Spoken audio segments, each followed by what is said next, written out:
Merci beaucoup pour l'invitation. Merci Martin, merci Médianimation, merci au Point Culture de nous accueillir ici. C'est fantastique. Merci à vous de vous être déplacés. J'ai un petit chat dans la gorge depuis hier, donc je pense que ça doit être le climat très sec chez vous. Depuis lundi. Donc, vous m'excuserez si j'ai une petite toux qui revient ponctuer ma présentation. Me présenter en quelques mots avant de commencer à vous parler, comme on sera ensemble pour tout l'avant-midi. Ça vaut la peine que vous sachiez qui vous avez devant vous. Je suis professeure et chercheur à l'UQAM, donc l'Université du Québec à Montréal, depuis 2014. J'étudie Internet et les médias sociaux depuis 2006. J'ai commencé par étudier les blogs et les balados-diffusions indépendantes à l'époque. Ensuite, je me suis intéressée aux usages politiques, plus spécialement de Twitter et de Facebook. Et je continue avec ces enjeux là, depuis tout ce temps, en fait. Et puis maintenant, je me concentre davantage sur les dimensions citoyennes de participation politique, les enjeux de surveillance, des choses comme ça. Donc, et tout ça dans une approche de sociologie des médias. Donc, c'est un peu la position à partir de laquelle je me place ici devant vous aujourd'hui. Donc, citoyenneté face aux algorithmes et big data, c'est une grande question. On va ensemble brosser une espèce de tableau et puis ensuite, on verra quels sont, selon moi en tout cas, quelques enjeux prioritaires à considérer et également des solutions ou des pistes en tout cas envisagées pour contourner, faire face à ces enjeux-là.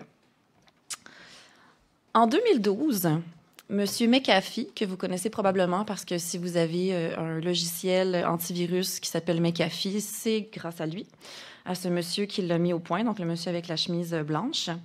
Donc, en 2012, Monsieur McAfee est en fuite, la justice américaine est à ses trousses et le magazine Vice publie cette photo et est très, très fier de son coup parce qu'ils ont fini par mettre la main sur le fautif et font une espèce d'entrevue exclusive avec Monsieur McAfee. Et publie donc cette photo avec un article expliquant là, pourquoi M. McAfee est en fuite, quel est le litige, donc, le 3 décembre 2012, ça paraît. Sauf que ce que les gens de Vice n'ont pas pris en compte, ni M. McAfee d'ailleurs, c'est qu'attaché à ce fichier image, il y a des métadonnées. Et parmi les métadonnées, il y avait une valise de géolocalisation qui pointait vers un restaurant au Guatemala. Évidemment, deux, trois nerds ou geeks comme moi, ou même encore plus nerds et geeks, des programmeurs que je respecte énormément, mettent la main sur ce fichier, analysent ces métadonnées et bon, quelques jours plus tard, le 12 ou le 13 décembre de la même année, on a arrêté, donc les autorités américaines ont arrêté et rapatrié au pays M. McAfee et c'est vraiment cette photo qui a permis de le retracer. Il était littéralement dans la brume auparavant. Ces métadonnées qu'on néglige très, très, très souvent, même si elles existent et qu'elles nous facilitent souvent la vie, elles sont, et je pense que ce cas l'illustre, extrêmement importantes.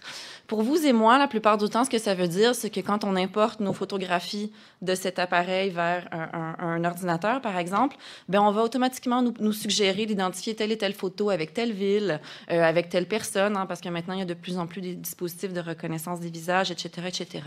Donc, c'est facilitant. L'être humain ayant une petite propension à s'économiser ou à aimer les chemins plus efficaces, on va souvent faire avec et composer. Et effectivement, parfois, ça nous facilite énormément la vie. Mais dans d'autres cas, comme dans celui-ci, l'ignorance ou la méconnaissance de ce que ça peut engendrer et signifier, les métadonnées, ça peut énormément nuire. En fait, bon, dans ce cas-là, quand même, ça a permis de rétablir la justice, mais je pense que ça illustre à quel point des personnes qui sont pourtant dans le milieu du numérique et des enjeux logiciels, M. McAfee, ont été abondamment négligents. Ce qui fait que pour nous, ce matin, j'ai préparé cette espèce de petit plan de match. Bon, c'est ma déformation de professeur. On va commencer par parler des algorithmes, ce que c'est, une définition. Je vais vous en présenter quelques-uns. J'essaierai de ne pas trop vous assommer, mais je pense que c'est bon de voir à quel point c'est complexe, mais surtout de voir ce que ça fait, les algorithmes, et pourquoi on en a tout de même besoin. Tout en restant vigilant et en veillant à soulever les enjeux qui en découlent. On va ensuite passer au big data. Donc, qu'est-ce que c'est vraiment? Vous verrez que même la communauté scientifique n'a pas de consensus par rapport à ce que c'est le big data. Ensuite, des enjeux pour vous et moi. Donc, pour des gens qui ne sont pas des férus d'informatique, mais qui sont des citoyens, citoyennes engagés, conscientisés, qu'est-ce que ça veut dire et à quoi doit-on porter attention? Finalement, comme je vous le disais tout à l'heure, solutions et pistes. Et ensuite, j'espère, vos questions nombreuses et abondantes. Donc, tout d'abord, les algorithmes. Ce sont des opérations, des suites d'opérations mathématiques dont on entend abondamment parler ces dernières années, surtout depuis 2016, depuis novembre 2016, avec l'élection de Donald Trump. Il y a eu auparavant le Brexit également, où on a commencé à parler d'algorithmes, de chambres d'écho, on y reviendra, de choses comme ça, d'algorithmes qui sont finalement des outils qui servent à trier. Hein, c'est ce que je vous dis ici. On est dans un contexte de surabondance de l'information. Ça a décuplé avec l'Internet de ces dernières années, spécialement à partir du début des années 2000, moment où les gens qui ne sont pas des informaticiens ou des experts de la question informatique ont eu accès à de la publication, à la publication en ligne. Donc, depuis le début des années 2000, avec les premiers outils de blog clés en main comme Blogger, Skyblog, des choses comme ça, ça a vraiment ouvert la porte à ce qu'il y a abondamment de création de contenu en ligne. Et, bon, par la suite, vous le savez autant que moi, tous les producteurs d'informations, de nouvelles, se sont mis de la partie et toutes ces informations se retrouvent également sur Internet. Donc, il y a trop de choses. En fait, on est carrément bombardé par rapport à l'offre et notre attention étant limitée, on a besoin d'aide, on a besoin d'assistance pour filtrer ces contenus et trouver ce que l'on cherche. Donc, les algorithmes ont plutôt une utilité importante quand même. Ça permet vraiment de filtrer les informations selon différents critères. C'est une forme de dispositif qui est une assistance à la décision, finalement. Sauf que là où le bas blesse très souvent, c'est qu'on ne sait pas comment sont construits ces algorithmes-là, donc on ne sait pas quels sont les biais qui accompagnent ces filtres-là. Ils sont orientés. Hein, c'est pas, je me plais souvent à rappeler à mes étudiants que la technologie n'est pas neutre, les algorithmes ne sont pas neutres. Même si ce sont des opérations mathématiques, il y a des gens qui les ont pensées. Il y a des gens qui ont pensé chacune des variables et qui leur ont attribué un poids. On y revient dans une petite seconde. Donc, une petite définition opératoire que je vous soumets pour penser ce que c'est qu'un algorithme. C'est une suite finie d'opérations mathématiques qui permet de résoudre un problème. Et dans le cas qui nous intéresse, le problème sera principalement de classer des contenus par rapport à nos intérêts ou à une requête spécifique, par rapport à nos goûts, etc. Si on passe à cet algorithme-ci, que vous connaissez probablement, même si vous ne le reconnaissez pas, c'est l'algorithme qui s'appelle Cinematch, qui est l'algorithme qui gère Netflix. Donc, cet algorithme très, très complexe, c'est un des algorithmes pour lequel on a le plus d'informations. La plupart du temps, les algorithmes sont précieusement brevetés, cachés, protégés par des droits intellectuels, etc. Donc, cet algorithme-ci, c'est légèrement différent, notamment parce que Netflix, qui existe quand même depuis la fin des années 97, si ma mémoire est bonne, a voulu, en 2009, faire un concours auprès des programmeurs et codeurs afin d'améliorer son outil de suggestion et de l'améliorer de 10 %. Donc, l'idée était de soumettre à l'échelle internationale et de dire, bien, on vous ouvre nos algorithmes et trouver une solution pour les améliorer, les bonifier et améliorer le rendement, donc, de 10 % de notre interface de présentation, donc de cette interface-ci.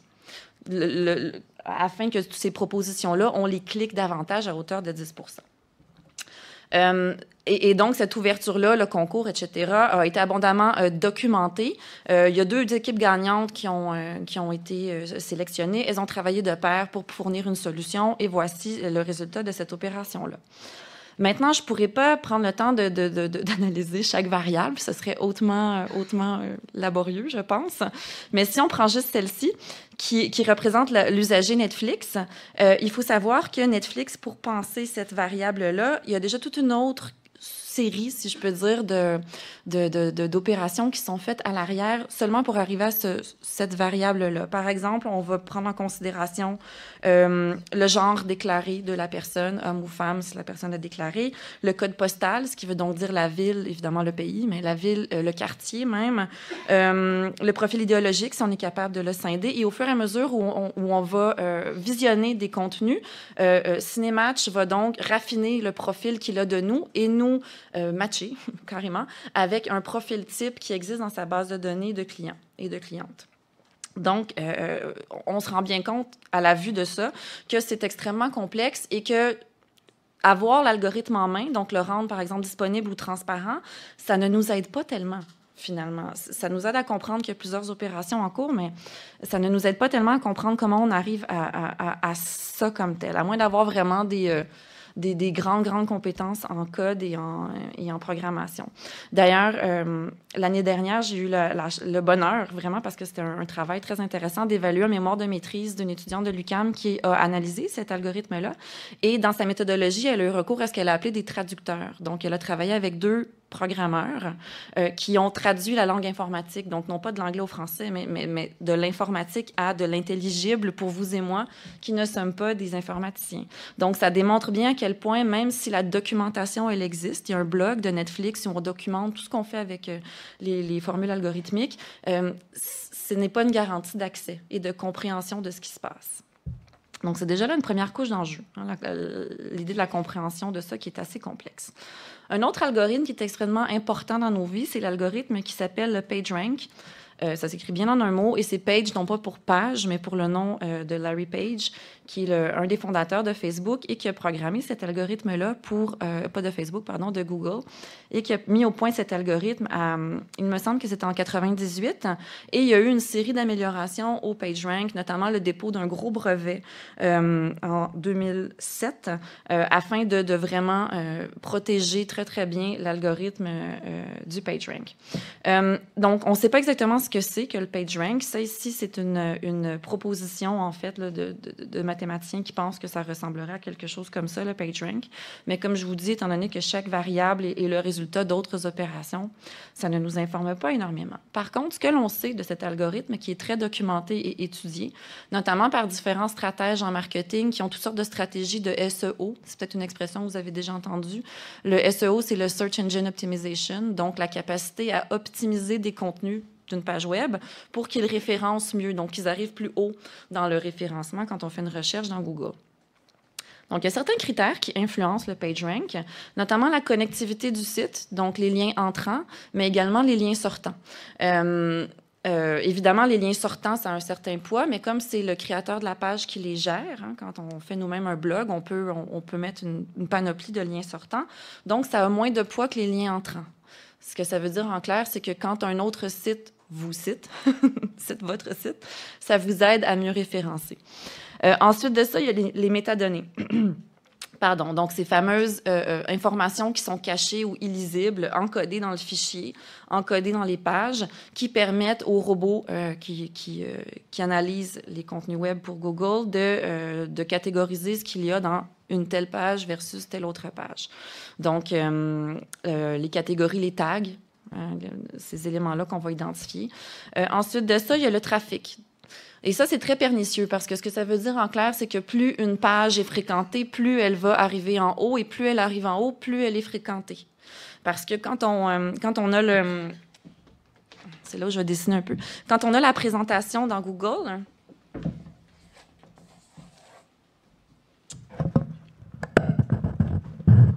Oh là là. Désolée, merci.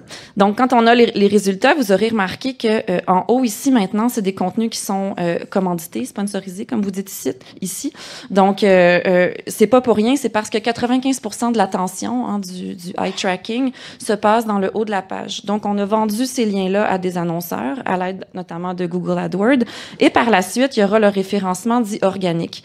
Donc, les autres sites web qui arrivent ici référencent par leurs propres moyens, si je peux dire, sans qu'on ait acheté des mots-clics. Et c'est notamment le trafic qui va jouer un grand rôle là-dedans.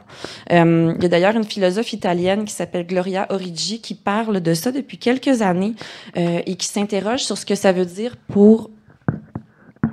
Voilà, merci. Ce que ça veut dire pour la connaissance. À partir du moment où on va prioriser des contenus qui sont déjà populaires, il y a quand même un gros problème par rapport à la diversité, par rapport aux visions alternatives, par rapport à des messages alternatifs plus marginaux, plus radicaux. Donc, et c'est un vrai enjeu. On pourra, j'imagine, y revenir plus tard. Il y a également le nom de domaine. Donc, ça, c'est la portion de l'URL de la page où on décide généralement ce que c'est. Là, par exemple, www.culture.be. .culture, c'est le nom de domaine avec la petite extension .be pour la Belgique. Donc, ça aussi, ça a du poids. Il y a d'autres éléments qui influencent le PageRank, mais disons que ce sont les principaux et les plus influents. Il y a également le comportement. Et ça, c'est la grande innovation de Google. C'est là-dessus que Google a damé le pion à Yahoo. Je ne sais pas si vous vous rappelez, mais dans des temps pas si immémoriaux que ça, il y avait d'autres moteurs de recherche. Alta Vista.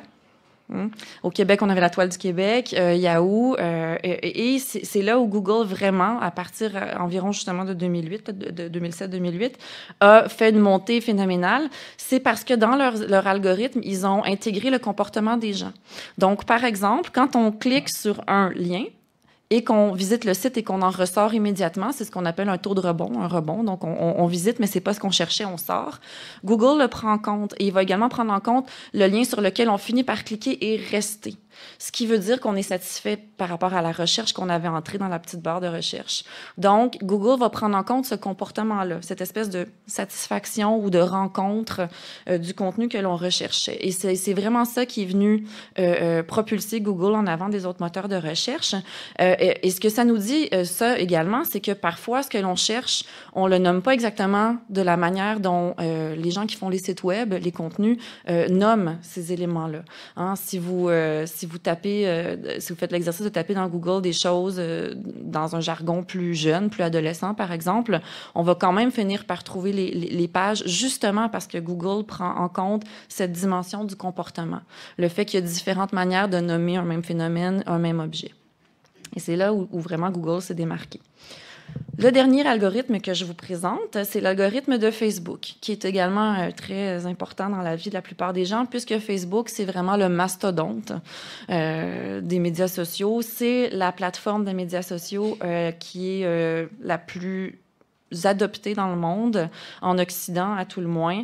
Il y a des taux d'adoption faramineux à peu près partout et dans toutes les tranches d'âge de la société. C'est vraiment la seule plateforme qui a réussi ça, qui a réussi à séduire tant les jeunes que les seniors. Quoique, depuis 2013 environ, Facebook perd des plumes, notamment chez les moins de 18 ans. Et ils perdent des plumes d'ailleurs au profit de Snapchat et d'Instagram. Instagram qui est une possession de Facebook maintenant, mais donc, c'est un des enjeux auxquels font face Facebook et c'est pas étranger au fait qu'ils ont lancé il y a 2 semaines une application pour les enfants, Messenger Kids, qui vise les moins de 13 ans. Donc, on est vraiment dans des logiques de garder les gens dans notre giron, de garder la population chez nous, chez Facebook. Pour revenir à leur algorithme, qui s'appelle donc le EdgeRank. Facebook se targue d'être très transparent. D'ailleurs, cette image-là, elle est fournie par des gens de Facebook. En fait, elle a été redesignée, mais cet algorithme-là, il est fourni par Facebook. Cependant, ce qu'on nous dit pas, c'est que derrière chaque variable, il y a énormément de calculs qui sont faits. Donc, par exemple, la variable ici de l'affinité. C'est une variable qu'on va calculer pour chaque usager en fonction des pages qu'il a aimées, en fonction de ses affinités de profil avec d'autres usagers, en fonction des gens avec qui on interagit le plus. Donc, par exemple, si vous discutez beaucoup avec 2, 3, 4 personnes, vos meilleurs amis dans Messenger, ça va être pris en compte, ce que ces personnes-là aiment également. Donc, il y a tout un calcul d'affinité comme ça qui est fait en fonction de l'intérêt. On va également donc mettre cette variable-là de notre profil à nous en corrélation ou en rupture avec le profil de la personne qui crée un contenu. Si on est similaire, le créateur de contenu et moi, le lecteur, si je peux dire, j'ai plus de chances de voir ce contenu-là que si la personne qui crée un contenu a des idées différentes des miennes. Ensuite de ça, le poids, ce qu'eux appellent le weight, c'est en fait un calcul de la performance d'une publication. Donc, on va venir voir le calcul de les mentions j'aime, les likes, les commentaires, l'attention, le nombre de clics pour lire le contenu, pour agrandir le contenu, par exemple, qui a été pris en compte, et également les performances passées de la personne qui a créé ce contenu-là. Donc, on est vraiment dans une logique de performance avec cette variable du poids. La dernière variable qu'ils appellent le decay, donc c'est une variable de temps. En clair, c'est la récence. Plus une publication est récente, plus elle a de chances d'apparaître dans votre fil de nouvelles, votre newsfeed, et plus une page crée du contenu de manière constante, récente, donc tous les jours, par exemple, ou plusieurs fois par jour, plus elle a une place dans les bonnes grâces, si je peux dire, de cet algorithme. Plus il y a de chances que les contenus produits par cette page se retrouvent à une place de choix dans notre fil de nouvelles.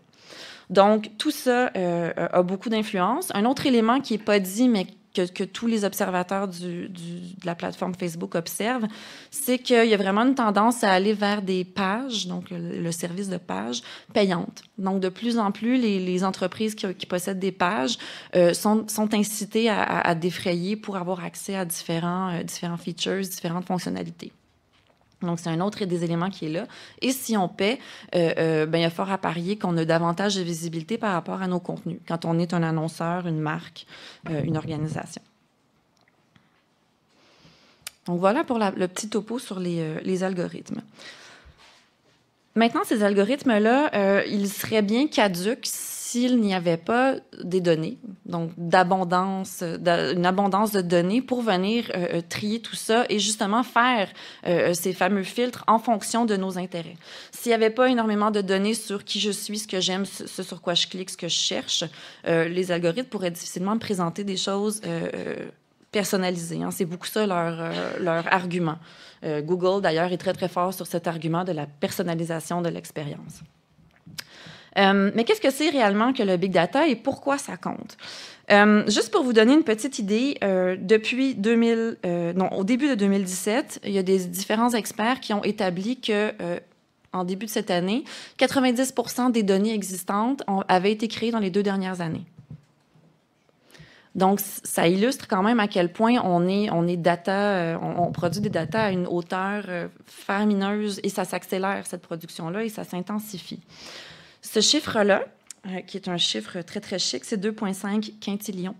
C'est le nombre de bytes qui sont produites chaque jour, en fait. Donc, le nombre de zéros, c'est 17. Je les ai comptés tantôt.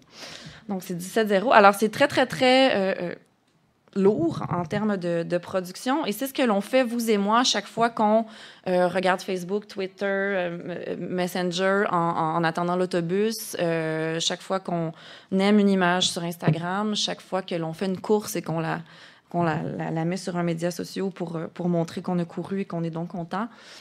Donc, on contribue à faire tout ça. Bon, moi, je ne suis pas coureuse, mais je fais plein d'autres choses qui sont tout aussi... Je mets des photos de mes assiettes, par exemple. C'est mon petit côté gourmand. Bref. Donc, le big data, qu'est-ce que c'est? Déjà, il y a un tournant en sciences sociales chez nous en communication, en sociologie, en anthropologie. Il y a vraiment eu une espèce de montée, si je peux dire, en popularité des stratégies dites de big data à compter du début des années 2010. Barry parle même d'un tournant computationnel en sciences sociales.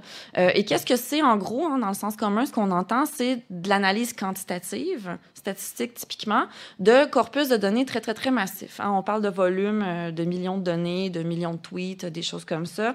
Donc, des grands ensembles de données qui sont, dans le cas qui nous intéresse aujourd'hui, issus des usages des médias numériques. Donc, comment on fait usage, on clique, on like, on retweet, on rediffuse des contenus, des choses comme ça. Maintenant, il faut quand même se mettre en tête que les logiques derrière le big data, elles sont présentes depuis longtemps.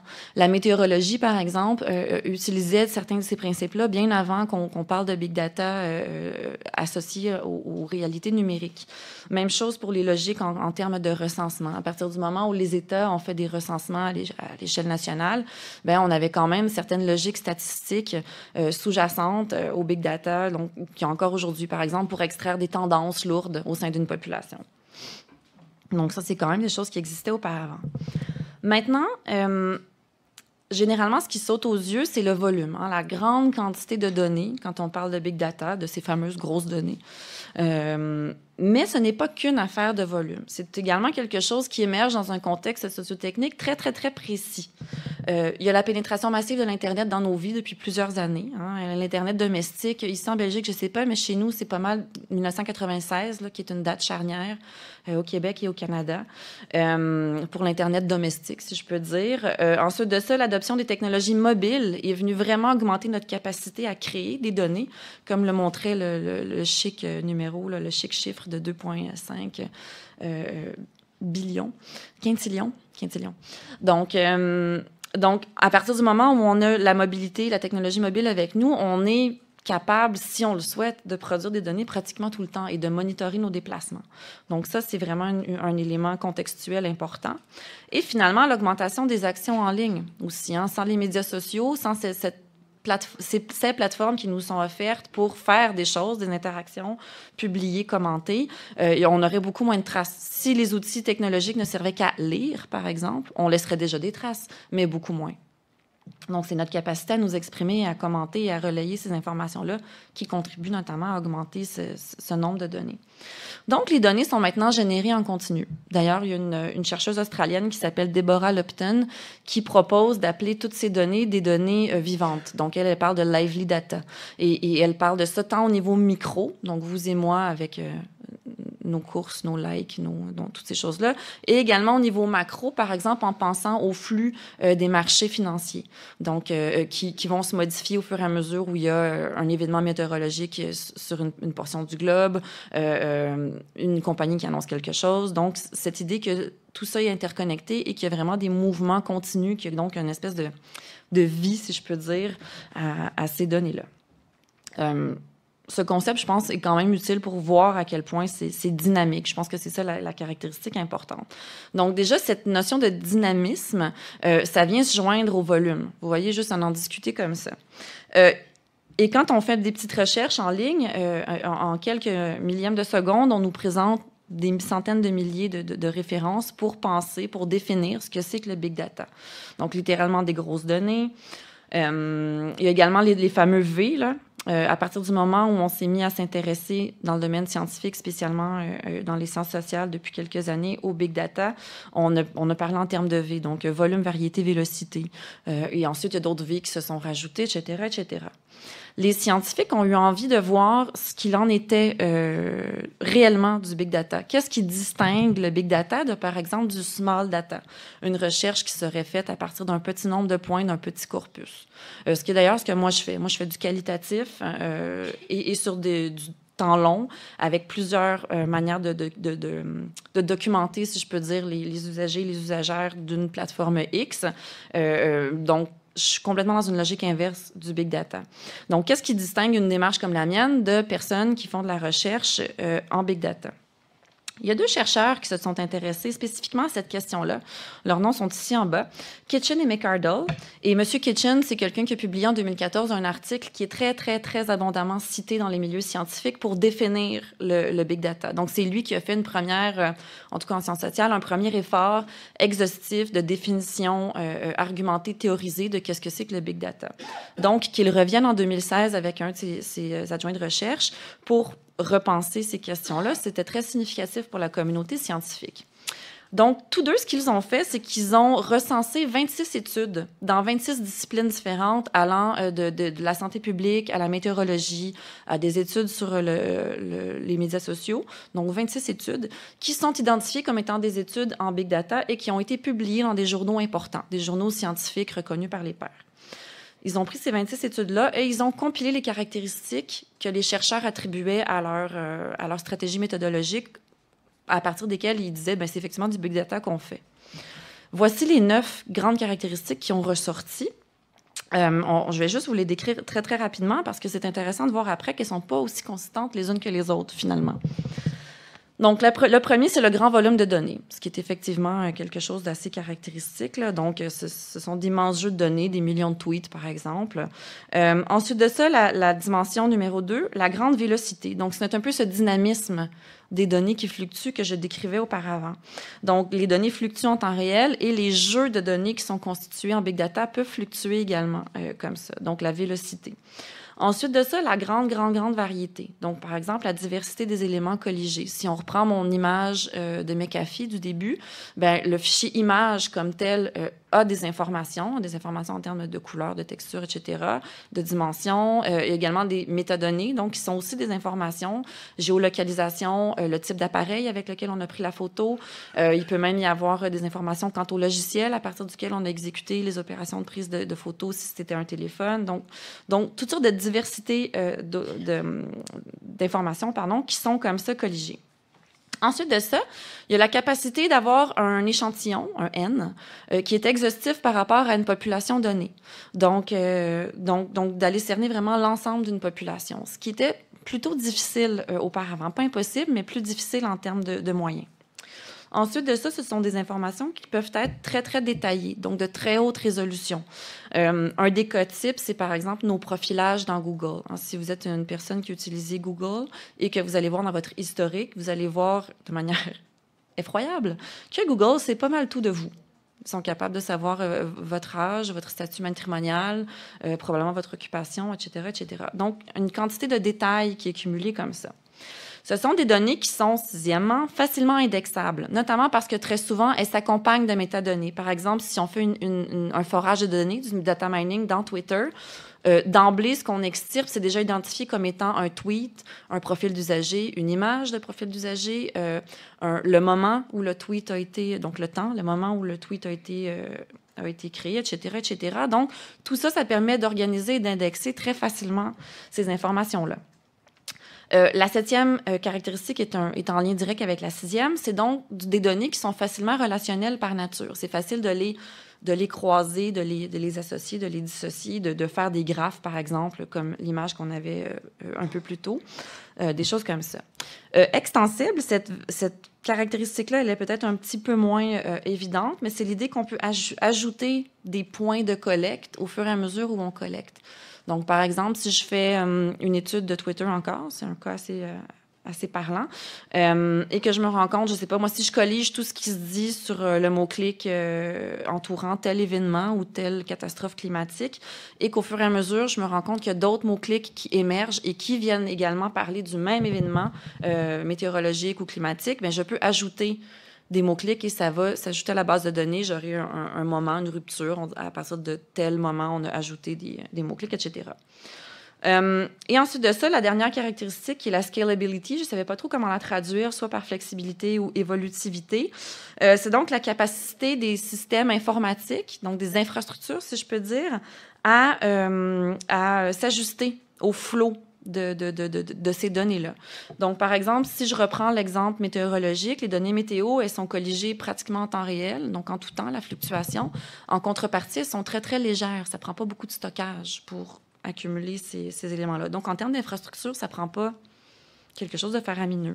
Par contre, si je monitore, je ne sais pas moi, YouTube, et que là, je veux archiver de la vidéo, extirper de la vidéo, surtout si je fais de la surveillance par rapport à un moment d'actualité, il est possible d'y avoir une pointe de publication et un très gros volume de publication, et je vais devoir être capable, donc mon infrastructure devra être suffisamment souple, flexible, pour être capable de prendre tout ça et de le gérer sans planter, comme on dit dans le langage courant. Donc, une caractéristique qui est peut-être davantage du côté des infrastructures. Je reviens à Kitchen et McArdle. Prennent donc ces 9 caractéristiques-là, prennent le jeu de 26 études identifiées et reconnues comme étant du big data et passent les 26 études à l'examen de ces 9 caractéristiques. Voici ce que ça donne. Les caractéristiques les plus variables et compliquées à prendre en compte, donc les moins consistantes finalement, sont, bizarrement et étonnamment, celles du volume. En fait, les chercheurs ont remarqué que le volume est compris de manière très, très, très différente selon les personnes et selon les équipes de recherche. Par exemple, pour certaines équipes de recherche, un gros jeu de données, ça veut dire un jeu de données où il y a beaucoup de points d'entrée, beaucoup de points différents à partir desquels on fait la cueillette. Pour d'autres équipes de recherche, ça veut dire un jeu de données qui nécessite beaucoup, beaucoup de capacité de stockage par point. Par exemple, si on extirpait toutes les données Facebook, mais par usager, si vous utilisez la plateforme depuis 10 ans et que vous avez déposé des photos et des vidéos, il y a fort à parier que votre seul profil aurait besoin d'un certain espace. Versus, par exemple, mes données météorologiques qui peuvent tenir sur une clé USB pour l'ensemble d'une province pendant 1 an. Donc, c'est vraiment des données qui sont pas du tout du même volume. Et donc, finalement, troisième sous-point, pour d'autres équipes de recherche, le volume, c'est la capacité de stockage totale de l'ensemble d'une base de données pour être capable de répondre à une question de recherche. Donc, est-ce qu'on parle de plusieurs téras? Donc, qu'est-ce que c'est que la capacité totale? La deuxième caractéristique, qui est la plus friable et la moins constante, si je peux dire, entre les 26 études, c'est la caractéristique de la vélocité. Donc encore là, Kitchen et McArdle ont proposé de décliner cette caractéristique-là en 2 sous-caractéristiques. Premièrement, la fréquence de la génération des données.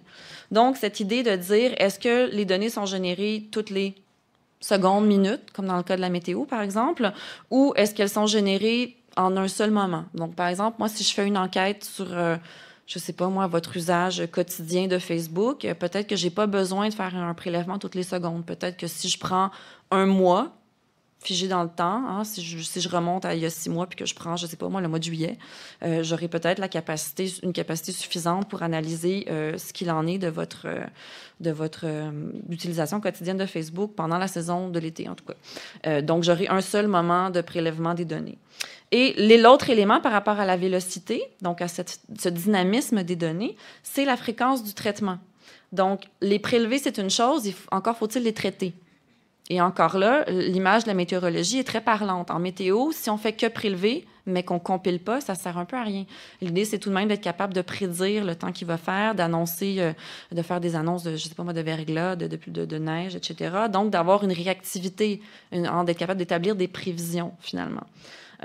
Donc, dans certaines disciplines, c'est un enjeu beaucoup plus prégnant, si je peux dire, que dans d'autres disciplines. Et l'autre caractéristique qui est moins stable, c'est l'extensibilité. Donc, cette capacité à ajouter des nombres de points. Finalement, les chercheurs se sont rendus compte que c'était pas tellement présent et visible dans les 26 enquêtes qu'ils ont analysées. Dernier élément, c'est la scalability. Donc, cette capacité de l'infrastructure à prendre les fluctuations, à ne pas planter, à ne pas avoir de problèmes de failles techniques, si je peux dire, pendant qu'on prélève les données qui sont donc dynamiques, qui ont une grande vélocité. Donc, finalement, c'est quand même une enquête assez intéressante que Kitchen et McArdle ont fait parce que ça permet vraiment de voir que près de la moitié, finalement, de ces caractéristiques-là qui ne sont pas si constantes que ça. Maintenant, une autre caractéristique qu'eux ont jugée comme étant la moins pertinente, c'est la caractéristique de la variété. Et ça, ils sont allés notamment puiser du côté de l'ethnographie, et ils ont bien raison. Par exemple, l'ethnographe qui va visiter une contrée lointaine ou l'ethnographe du web qui va s'immerger dans des groupes en ligne pour essayer de voir comment ça se passe, quelles sont les normes, les valeurs, etc., va colliger énormément de données. Il va peut-être avoir un journal de bord, il va peut-être avoir des enregistrements, des captures d'écran, on va analyser sémiologiquement certaines images, on va prélever des statuts Facebook, Twitter, etc., pour venir faire des analyses de discours. Donc, on va se ramasser avec une panoplie de matériaux de recherche. Ça va être extrêmement varié. On va documenter différents éléments. Donc, cet argument-là ne tient pas du tout pour le big data. On peut tout à fait faire ça avec du small data. Donc, un petit échantillon, un petit N. Néanmoins, les deux chercheurs ont réussi à identifier 3 caractéristiques qui sont les plus constantes, du moins à travers les 26 enquêtes qu'ils ont examinées. Le premier, c'est l'exhaustivité. Donc, cette idée que l'on peut avoir l'ensemble d'une population dans un jeu de données, c'est quand même quelque chose qui est très fortement associé au big data. C'est très difficile à faire en qualitatif, une telle chose. Et puis là, il y a une échelle de faisabilité qui m'apparaît assez évidente. Ensuite de ça, la caractéristique de l'indexabilité, notamment grâce aux métadonnées, elle est très, très, très importante pour le big data. Donc, en small data, même si on génère des données souvent de manière manuelle, on ne va pas nécessairement avoir cette même capacité, cette même facilité, je dirais, à les mettre en relation. Et finalement, donc la capacité, je viens de le dire, de mise en relation, donc qui sont, comme je vous l'avais dit tantôt, pas mal des caractéristiques corrélées ensemble. Donc voilà, ce sont des opérations qu'on peut faire quand on fait du small data ou du qualitatif, mais c'est beaucoup moins efficace et c'est à beaucoup plus petite échelle. Donc effectivement, c'est des caractéristiques importantes pour penser le big data. Ce qui fait que ces deux chercheurs-là ont suggéré cette petite définition que j'ai laissée telle qu'elle. Je ne vous la lirai pas, par contre, je vais vous parler de la portion qui est en bleu.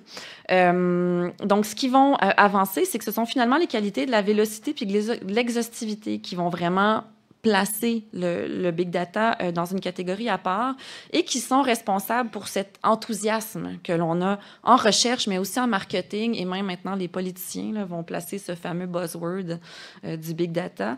Donc, ce sont surtout ces deux éléments-là qui font qu'on a une espèce d'enthousiasme, parfois naïf d'ailleurs, pour le big data, qui a certainement ses avantages et sa raison d'être, mais je pense qu'on doit le considérer en complément avec d'autres stratégies d'enquête qualitatives pour, par exemple, faire sens des phénomènes qu'on observe.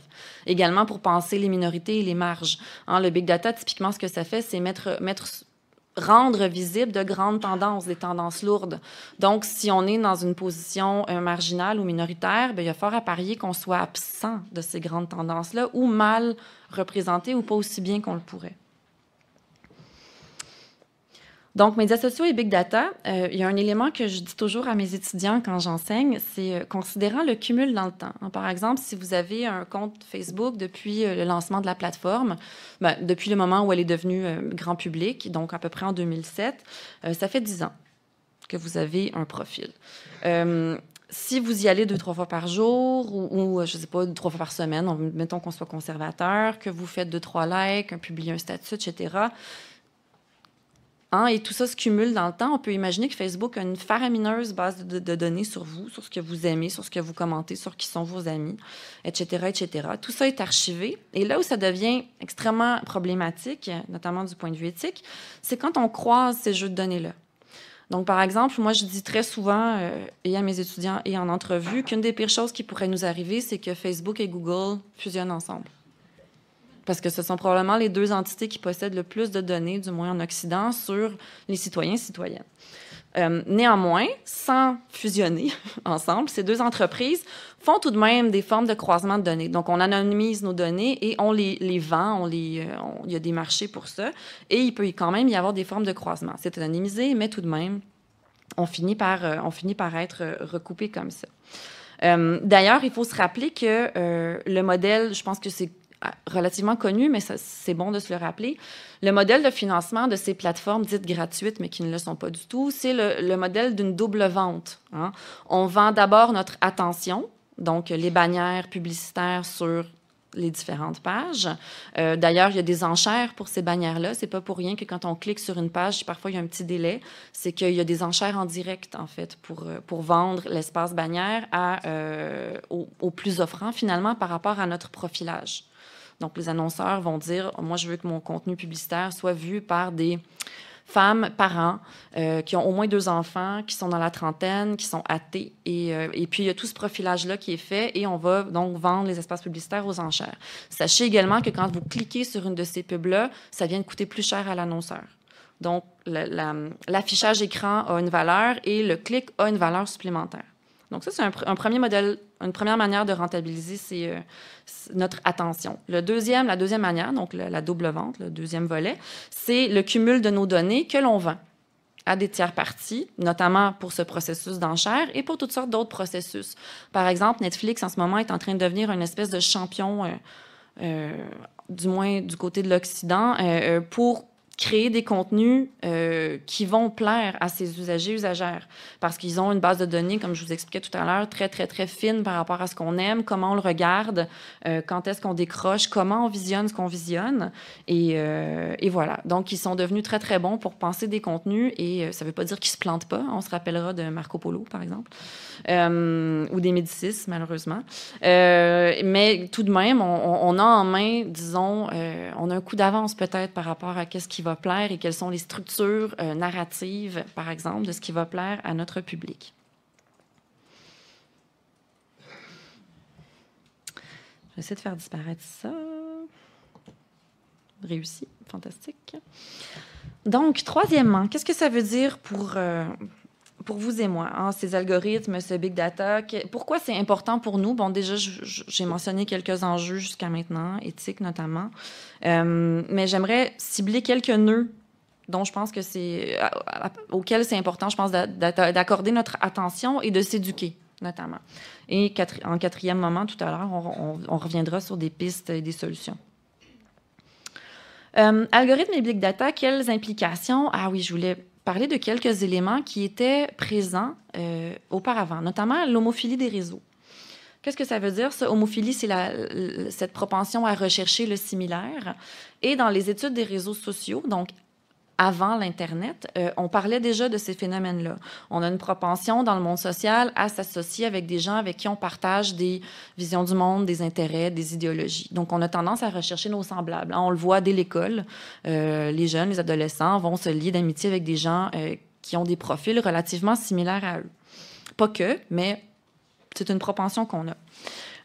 À partir du moment où il y a eu les médias sociaux, les gens qui travaillent sur Internet ont remarqué que cette tendance-là, cette homophilie-là, se prolongeait sur le web et était même catalysée, exagérée, renforcée par notamment les algorithmes et donc les outils de tri. C'est Dana Boyd qui a été une des premières à revenir avec cette notion d'homophilie des réseaux et à dire que c'était largement accentué, spécialement dans Facebook. Donc, ça faisait que 2 ans, en 2009, que Facebook était mainstream, était grand public, et déjà, cette chercheuse américaine sonnait l'alarme par rapport à cet enjeu-là, de dire c'est pernicieux parce que dans Facebook, on a tendance vraiment à s'enfermer. Dans la vraie vie, si je peux dire, on va tout de même être confronté dans nos milieux de travail, dans les milieux scolaires, à de la différence, à de la divergence d'opinion dans les salles de classe, dans les différents lieux qu'on fréquente. Dans Facebook, si on veut, on peut tout à fait s'enfermer et supprimer les comptes des personnes qui ne nous plaisent pas, si on a eu le malheur de les accepter a priori, ou bien faire tout simplement que leur contenu soit moins visible à nous sans nécessairement les unfriender, donc les supprimer. Donc, on a vraiment tous les outils en main pour catalyser et pousser à l'extrême cette homophilie des réseaux. Ce qui entraîne différents phénomènes, il y en a 2 dont on parle abondamment depuis le début de 2016 avec le Brexit et l'élection de Donald Trump. C'est la chambre d'écho, les phénomènes de chambre d'écho et les bulles de filtre. Donc, les chambres d'écho, qu'est-ce que c'est? C'est une expression qui date de la fin des années 90, premièrement. C'est une expression qui a été popularisée dès 98, et ça n'est pas anodin, ça a été popularisé par un lobbyiste qui travaillait pour les industries du tabac. Et lui décrivait la chambre d'écho comme un espèce de phénomène médiatique caractérisé par 2 choses. D'une part, la répétition d'un même message par plusieurs sources qui vont le relayer, et d'autre part, la déclinaison de messages similaires, donc qui vont dans le même sens, mais par une même source. Donc, on voit que c'est des logiques qui se ressemblent et qui sont tout à fait complémentaires. Et ça, ce que ça bâtit, c'est justement cette fameuse chambre d'écho où on va avoir l'impression que la même chose se réverbère et reproduite, déclinée légèrement différente, légèrement recadrée par différentes sources ou d'une même source. Et on va avoir l'impression finalement que ce message est important, qu'il faut y accorder notre attention, et probablement crédible. C'est pas volontaire, cette espèce de conclusion-là que l'on tire collectivement, mais faites vous-même l'expérience. Quand il y a, je sais pas moi, 4 journaux qui titrent le même événement en une, forcément, on va se dire qu'il faut qu'on y prête attention, qu'il doit se passer quelque chose. Donc, les médias ont cette espèce de capacité-là à faire ce qu'on appelle l'agenda setting, donc à cadrer l'agenda de ce qui est important. C'est des théories qu'on a en communication depuis longtemps. Donc, les médias ne nous disent pas quoi penser, mais nous disent à quel objet, donc à quelle thématique réfléchir et penser, si je peux dire. Donc, cette chambre d'écho, elle découle de cette capacité-là. Et quand on arrive à l'Internet actuel, où parmi ces sources qui vont décliner et réverbérer des messages, il y a des blogs, des sites qui peuvent être fautifs, qui n'ont pas nécessairement à cœur de faire du fact-checking, de la vérification, ça devient hautement problématique. Autre élément dont on parle plutôt depuis le début des années 2010, c'est le phénomène des bulles de filtre. Les bulles de filtre, c'est justement une des conséquences des algorithmes et du big data mis ensemble. Donc, maintenant, les grandes compagnies du web ont tellement d'informations sur nous qui sont capables de cibler très, très, très finement les contenus qui vont nous plaire et qui vont ressembler aux choses qui nous ont plu par le passé. Donc, ils vont être capables de faire des filtres tellement efficaces qu'à moins de faire un effort pour les dépasser et aller ailleurs et varier nos sources d'informations, on va avoir tendance à nous présenter toujours les mêmes nouvelles. Donc, on est vraiment dans une logique où on consommerait de la nouvelle par Facebook, Google, le Google Reader, des choses comme ça. Donc, si on reste dans ces plateformes-là, on va vraiment finir par être pris dans cette espèce de bulle de filtre, en fait. Twitter également, même si c'est un petit peu moins pire, mais tout de même. Je sais que Twitter en Belgique et au Canada et aux États-Unis, c'est assez différent. Là, ici, je pense que c'est surtout les journalistes et les parlementaires qui l'utilisent. Chez nous, il y a quand même beaucoup de professionnels dans d'autres secteurs. Oui, les journalistes sont là, des chroniqueurs également, mais il y a aussi beaucoup de monsieur, madame, tout le monde. Il y a beaucoup d'utilisation de Twitter, par exemple, pour certains services. On discutait hier, puis je disais qu'il y avait, par exemple, la Société de transport de Montréal qui possède, je pense, 4 comptes Twitter, donc un pour annoncer l'état général du transport collectif et donc 5, un par ligne de métro, donc la ligne orange, verte, etc. Donc, on annonce les pannes, même chose pour les services de déneigement de la ville. Donc, on utilise vraiment Twitter aussi pour une portion plus logistique et plus sociale, si je peux dire. Mais donc, il y a également ces phénomènes de bulles de filtre qui peuvent se passer dans Twitter aussi. Et d'ailleurs, à partir de l'élection de Trump, ça a vraiment été un moment très traumatique, notamment pour les médias américains et pour les politologues américains et nord-américains, où on s'est mis à se dire, mais qu'est-ce qui s'est passé pour que si peu d'experts voient venir ce phénomène? Et on s'est mis à pointer les bulles de filtre et on s'est mis à comprendre à quel point ça avait une portée pernicieuse. Ça, d'ailleurs, c'est une des captures d'écran que je trouve la plus intéressante. C'est fait par le MIT Lab de Boston. Et ce sont donc les supporters, hein, c'est des collègues, justement, c'est du big data par rapport à Twitter. Et on a fait une visualisation, donc un graphe, des personnes qui ne suivent que Trump, donc les rouges ici, des personnes qui ne suivent que Clinton sur Twitter, des gens qui suivent les deux, donc on voit que c'est déjà beaucoup plus restreint, hein, des personnes qui font l'effort de voir les deux côtés de la médaille, si je peux dire. Et finalement, les personnes qui suivent, les gens qui ne suivent personne, donc ni l'un ni l'autre. Donc, il y a du gris un peu partout, il y en a peut-être plus de ce côté-là. Voilà. Donc, ça montre quand même une polarisation assez forte de la twittosphère américaine pendant les élections, pendant la campagne présidentielle. Donc, finalement, très peu, oui, il y en a, mais il y a finalement très peu de gens qui font cet effort cognitif. Et d'ailleurs, pour mon expérience personnelle, j'avais fait l'effort de m'abonner aux deux pendant la campagne. À un moment donné, j'ai lâché Trump, j'en pouvais plus.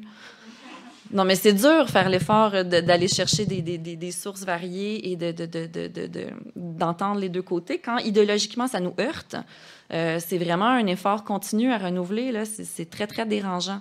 Donc, à un moment donné, j'ai lâché. J'ai plutôt suivi des commentateurs. C'était un peu plus digeste, mais bon.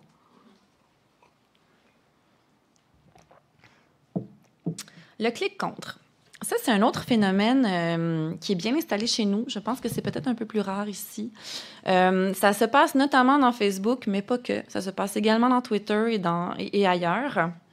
Mais dans Facebook, c'est très particulièrement propice, notamment parce qu'il y a tout ce processus de signalement des contenus indésirables. Donc, j'ai mis une capture d'écran d'un site féministe québécois qui s'appelle « Je suis féministe », qui est animé par des filles. Pardon, et qui est assez, assez accessible. Donc, c'est pas, il y a une diversité de discours au sein de ce site-là, de cette page Facebook-là, mais c'est pas du tout un groupe que je pourrais qualifier de radical, là, non, pas du tout. Et pourtant, ils ont eu divers problèmes à travers le temps, notamment quand des groupes masculinistes se mettent ensemble et identifient un tel site ou d'autres pour le faire fermer. Donc, c'est très, très simple, malheureusement, comme tactique. On se met à plusieurs et la même journée, on va signaler. Donc, on utilise les systèmes de signalement de Facebook pour dire c'est du harcèlement, des menaces ou c'est un contenu problématique. Vous avez probablement déjà vu cette petite charte-là. C'est tout le chemin que parcourt ou que peut parcourir un contenu dans Facebook à partir du moment où un usager ou une usagère le signale. Donc, est-ce que c'est un message haineux? Est-ce que c'est juste un message que je ne veux pas voir parce que ça me déplaît? Est-ce que c'est du viol de l'identité? Est-ce que c'est de la violence? Bon, etc., etc. Et à différentes étapes, bon, par exemple, ici, il y aura un tri humain où il y aura des agents humains qui vont entrer en ligne de compte. Ça, cette charte-là, elle date d'avant l'espèce d'esclandre de 2016. Donc, maintenant, il y a beaucoup plus d'humains qui interviennent dans le tri chez Facebook, notamment par rapport aux fake news. C'est encore largement problématique, là, mais je veux juste être quand même relativement objectif par rapport au fait que Facebook a embauché des milliers, pas des centaines, des milliers de personnes depuis début 2017 à partir du moment où ils ont admis qu'ils avaient un rôle d'intermédiaire de l'information et que donc ça s'accompagnait avec certaines responsabilités. Bon, c'est hautement problématique aussi, là. On pourra y revenir à la période de questions. Mais néanmoins, donc il faut se rappeler que sur Internet, de manière générale, on est dans une logique où on va d'abord publier un contenu et le modérer a posteriori. Hein, Wikipédia fonctionne comme ça. La plupart des plateformes d'expression citoyenne fonctionnent également comme ça. Dans Twitter, depuis à peu près 2009, depuis l'affaire Criado-Pérez en Grande-Bretagne, on a un bouton pour signaler des propos, des tweets haineux, des tweets problématiques. Est-ce que tout le monde... L'affaire Criado-Pérez? Non, oui, non, OK. C'est Caroline Criado-Pérez qui était cette militante qui voulait... Une militante, ça n'avait rien de radical encore là, mais une personne donc qui voulait qu'il y ait une femme sur les billets de 5 livres, 20 livres, je ne sais plus, mais bref, présence d'au moins une femme dans la monnaie britannique parce qu'on avait retiré la seule femme qu'il y avait. Donc, elle a fait une campagne et elle suggérait Jane Austen. Je pense que c'est pas elle, finalement, qui a été adoptée, mais bref, elle faisait juste suggérer qu'il y ait une femme sur la monnaie britannique, ce qui n'est pas exagéré, excusez-moi. Et donc, c'est en 2009. Et cette femme, Caroline Criado-Pérez, a été la proie de commentaires haineux, d'appels au viol. Il y a même des personnes qui ont divulgué son lieu de résidence, des choses comme ça. Donc, il y a vraiment eu un espèce de backlash hyper violent de la twittosphère par rapport à cette proposition. Et la communauté, si je peux dire, là, sur Facebook, s'est vraiment mobilisée pour dire, pas sur Facebook, pardon, sur Twitter, pour dire « Hey, Twitter, réveillez-vous. Il faut qu'il y ait des boutons pour dénoncer de telles choses. Ça n'a pas de bon sens qu'on puisse, dans un tweet, faire un appel au viol et que le tweet reste là. C'est un problème éthique, c'est un problème moral. Donc, faites quelque chose. » Et dans la foulée de cet événement-là, Twitter a lancé son bouton pour retirer un contenu, pour signaler un tweet fautif. Donc, c'est autour donc fin 2000, début 2010 qu'on s'est mis à avoir ces dispositifs-là dans les différentes plateformes de médias sociaux. Facebook, d'ailleurs, a raffiné beaucoup son modèle au début des années 2010 pour déclarer des contenus fautifs et les rapporter. Et c'est très bien qu'on ait maintenant ces mécanismes-là, sauf que ça fait quand même que ça repose sur le déclaratif et sur les billets et les intérêts et les idéologies des personnes qui font ces déclarations-là.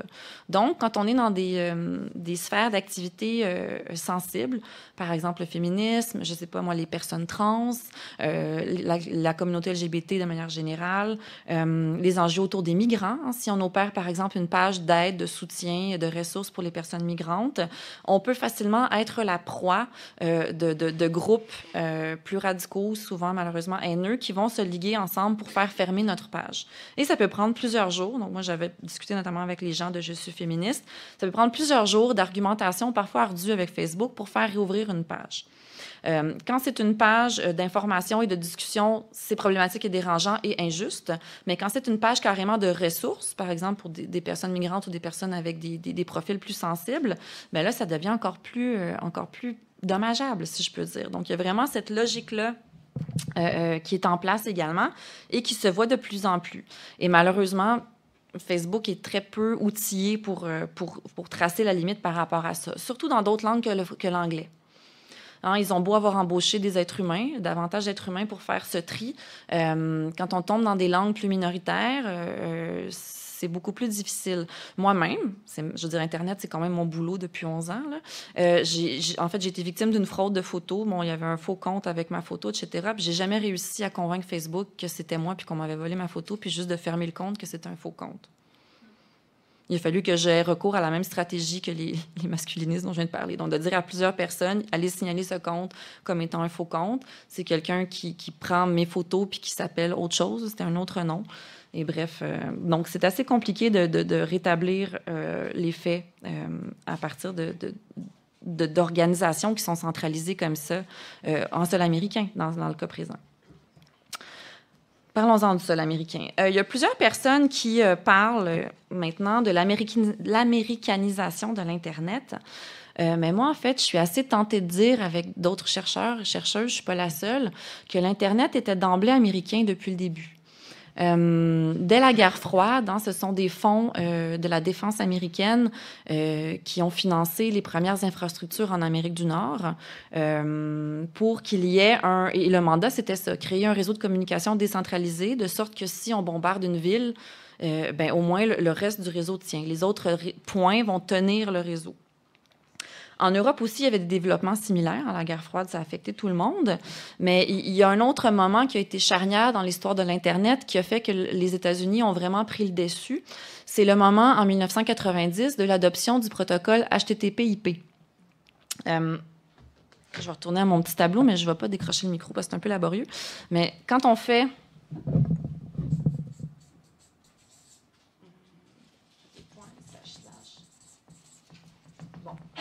Le début d'une adresse web, pour nous, maintenant, c'est toujours ça. Hein. C'est peut-être invisibilisé maintenant, mais c'est toujours http://www.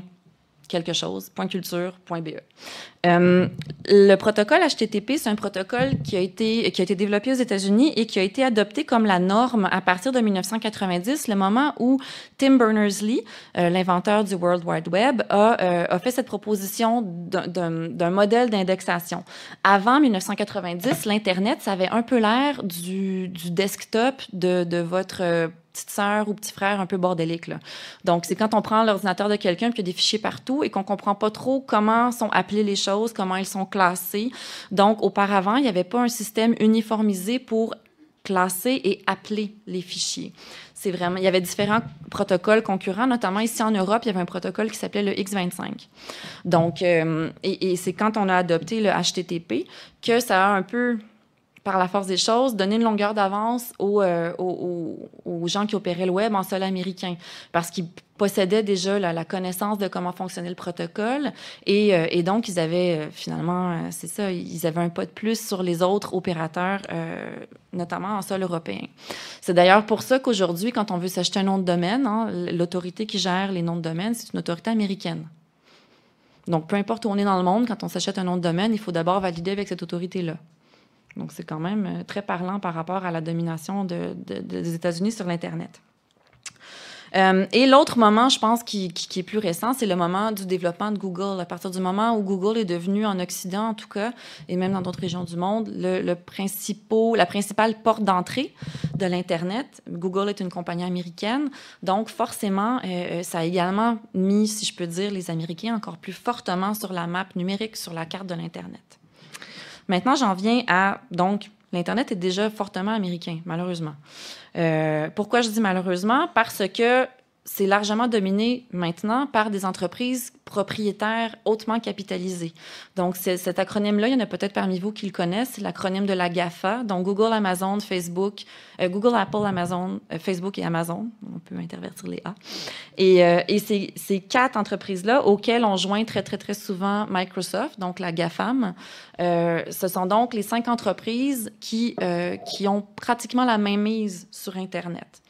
Donc, en Amérique du Nord et en Europe, selon où on se trouve, c'est de 90 à 96 % des clics qui sont faits dans Internet qui sont dans le giron de ces 5 majors de l'Internet-là.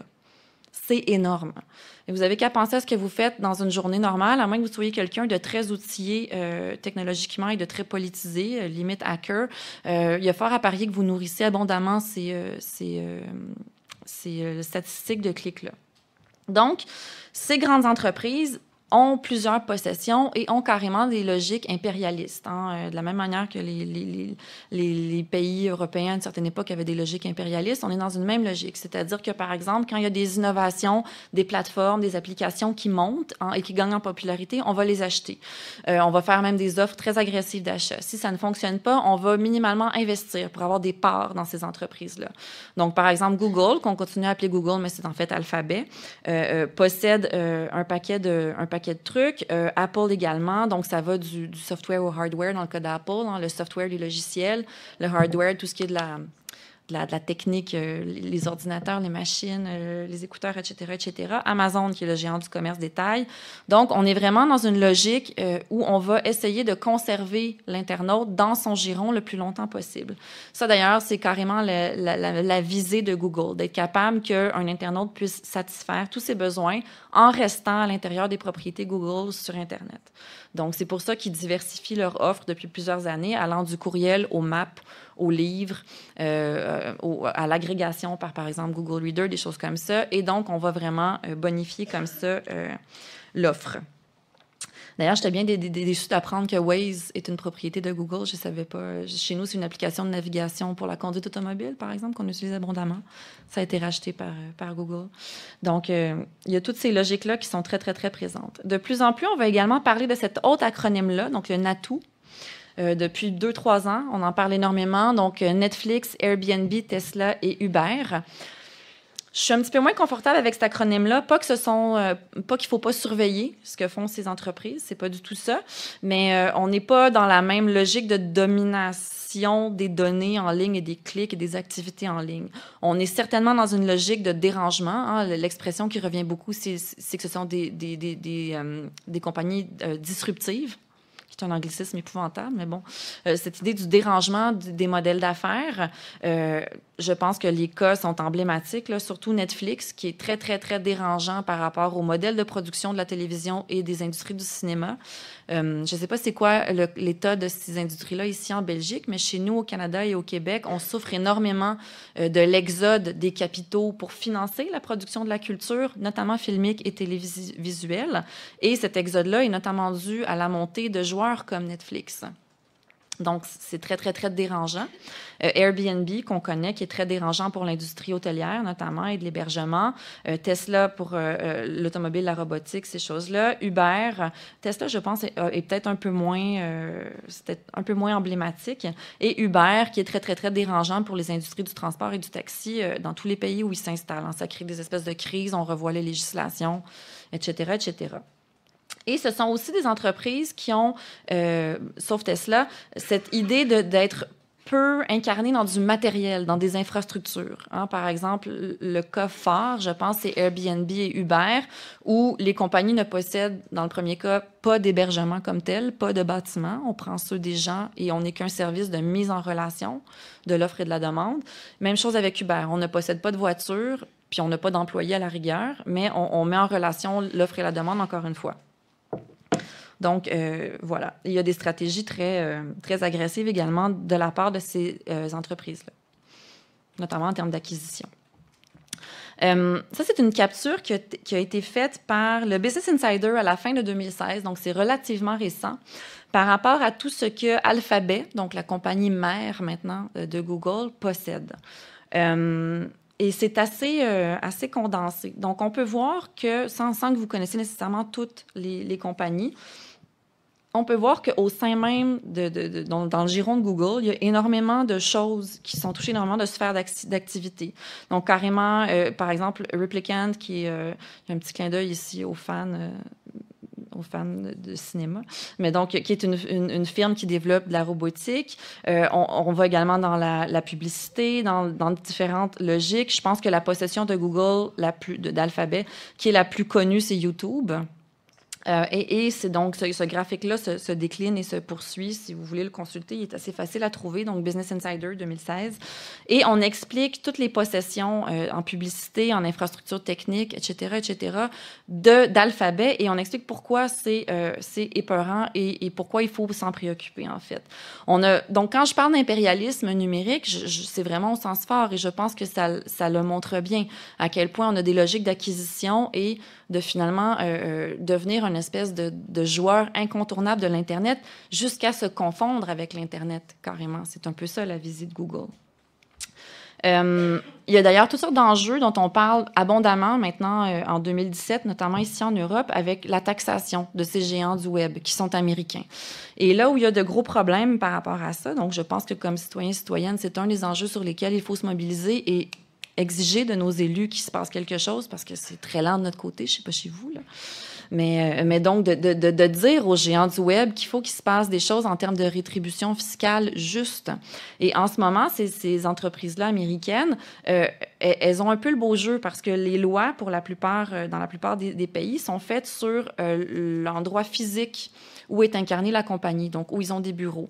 Alors que ce qui serait une procédure de taxation plus juste et équitable, notamment par rapport à l'Internet, ce serait le volume d'activité. Donc, y aller plutôt avec un volume d'activité dans un pays donné, plutôt qu'y aller avec est-ce que Google, par exemple, a des bureaux ici, combien d'employés, etc., etc.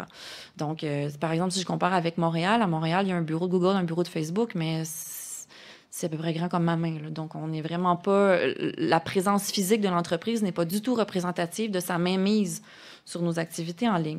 Donc, il y a clairement un problème à ce niveau-là. L'Union européenne travaille là-dessus, mais bon, les différents pays de l'Union sont en désaccord.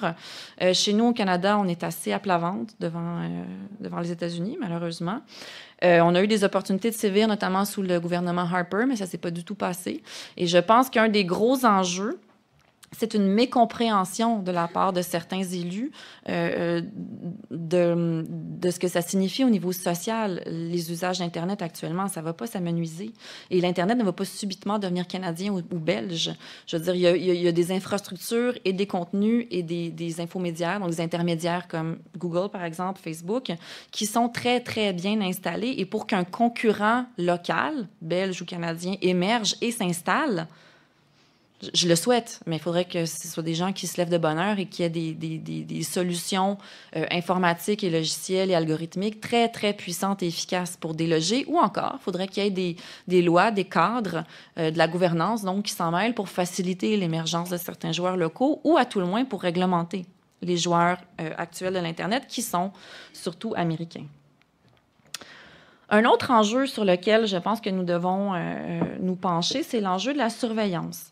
Ça a l'air d'un bien grand mot comme ça, et puis peut-être que ça a l'air d'être trop sévère pour certains, mais sous le couvert de différentes applications, on nous incite finalement à nous monitorer, à nous surveiller nous-mêmes. Et au final, ce sont très souvent ces 5 grandes entreprises, donc la GAFAM, qui vont récolter les données que nous fournissons nous-mêmes.